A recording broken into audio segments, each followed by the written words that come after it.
আসামি প্রথমে যে কোনো একজনকে ভিকটিম স্টার্টিংটা আমরা এখন পাই নাই, স্টার্টিং পয়েন্ট পর্যন্ত যেতে পারি না।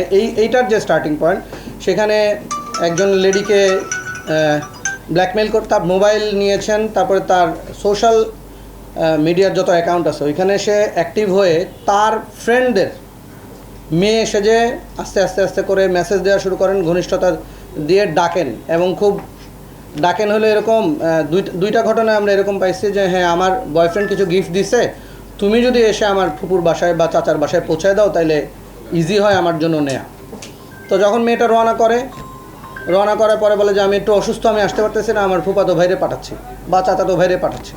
পাঠানোর পরে ওইখান থেকে সে যতগুলো ভিকটিম আমরা পাইছি এগুলো সে ইউজ করছে হলো মেট্রো স্টেশন অথবা সচিবালয়ের যে মেট্রো স্টেশনের নিচটা, ওই জায়গায় আসে, এসে কখনো ডিরেকশন দেয়, কখনো নিজেই সিএনজিতে উঠে ফুপাতো ভাই বা চাচাতো ভাই হিসেবে উঠে নিয়ে যায় হলো যাত্রাবাড়ির দুনিয়া কলেজের এখানে। আমরা 2টা স্পট পাইছি, 2টা বাসায়। তারপর মেয়েদের নিয়ে গিয়ে ওইখানে ব্ল্যাকমেল করে, মোবাইল কেড়ে নেয়। এবং এই মোবাইল কাটার ফলে মোবাইল বিক্রি করার আগে তার সোশ্যাল মিডিয়ার অ্যাকাউন্টের যতগুলো আছে অ্যাকাউন্ট সে নিজের করে নেয়। তারপরে আবার ওইখান থেকে আরেক মেয়ের সাথে শুরু করে।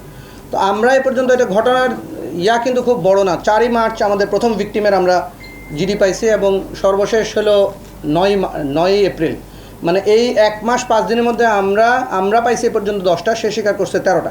তার বিরুদ্ধে এই ধরনের আগে একটা মামলা ছিল কদমতলীতে, এবং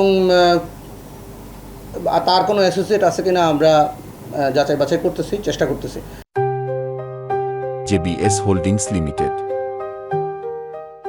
এবং আমরা আশা করি যে আমাদের কাছে আমরা আশঙ্কা করতেছি এই ধরনের আরও ভিকটিম হয়তো আছেন যাদেরকে সে এই ধরনের ব্ল্যাকমেল করছেন। সবাই সামাজিকতার খাতিরে, সামাজিক সম্মানের খাতিরে হয়তো অনেক কথা বলছেন না, অনেক করতেছেন না, কিন্তু আমরা আশঙ্কা করতেছি। আমরা যেটা হেডলাইন করছি ঘটনা এরকম, আমরা ভিকটিমদের পরিচয় হয়তো দিতে পারতেছি না, কিন্তু আমরা তাকে আইনের আওতায় আনা, তাকে মিডিয়ার সামনে নিয়ে আসা আসলে দরকার।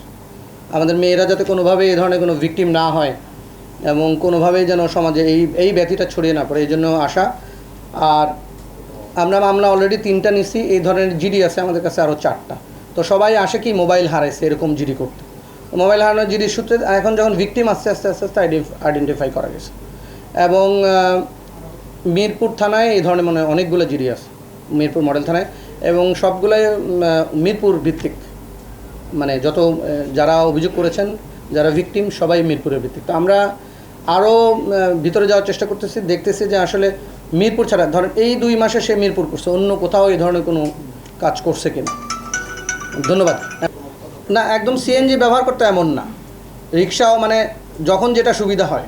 আমরা তাকে ধরতে পেতে হয়েছে, আমার যে আছে, আমার টিমের লোকজন রিক্সা পর্যন্ত চালাইছে ওকে ধরার জন্য। 2 দিনে অনেক কষ্ট করে, খুবই এবং টেকনোলজিতে খুবই এক্সপার্ট এবং খুব ধুরন্ধর টাইপের। এবং আমরা আরেকটা মজার জিনিস, ওকে জিজ্ঞাসাবাদ করে কোনো তথ্য কিন্তু আমরা পাইনি। আচ্ছা, ভিকটিমের নাম হলো রাশেদুল ইসলাম রাব্বি। হ্যাঁ, অভিযুক্তের নামই রাশেদুল ইসলাম রাব্বি। সাধারণত তার পেশাটা কি আসলে, সে কি করে? সে কিছুই করে না, এটা দিয়ে ইনকাম করে। মেয়েদেরকে ধরেন একটা মেয়েকে নিয়ে গেল, তারপর তার সোনা গয়না, কানের দুল, মোবাইল, টাকা, ভ্যানিটি ব্যাগে নর্মালি অনেক কিছু টাকা পয়সা থাকে, ওগুলো নিয়ে করে। আমরা ওর কাছ থেকে 5টা মোবাইল পাইছি। আমরা আশঙ্কা করতেছি আমরা হয়তো আরও অনেকগুলো মোবাইল পাবো আস্তে আস্তে।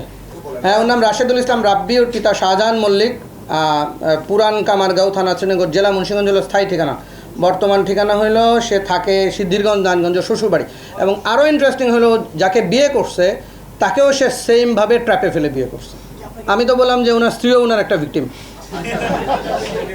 এবং ওনার শ্বশুর কিন্তু এই কথা আমাদেরকে বলছেন যে আমার মেয়েটাকেও সে এইভাবে বিয়ে করছে।